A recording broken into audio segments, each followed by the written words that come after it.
Let us talk about problem of constipation in children. Now in today's life, because of increasing stress of the education, morning schools, lot of tuitions and all that, most of the children are avoiding to pass their normal stools and eventually they end up with the constipation. Now what do you call constipation? That is important. When child is passing, it is not necessary that child must pass stool every day. If the child is passing stool every third day, fourth day, or even once in a week, but if child does not have a distension of the abdomen, or child does not have a problem of gas or abdominal pain, and the quality of stool is soft, then it is not considered as a constipation.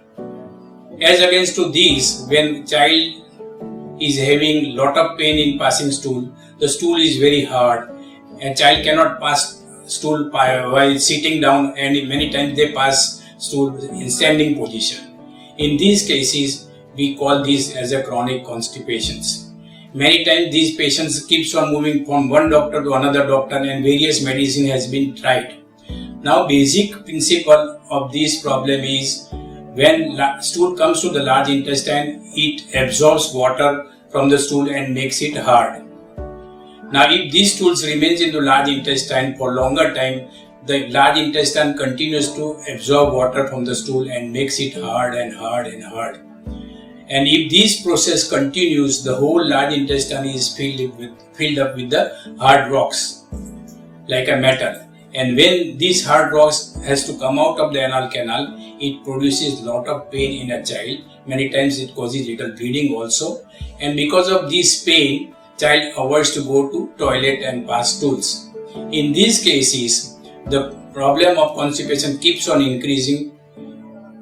Child many times they get distension of the abdomen and lot of problem with the gas. Eventually he stops taking normal food, avoids food, and problem goes on increasing. In such cases, what the basic principle of treatment is to get the large intestine empty.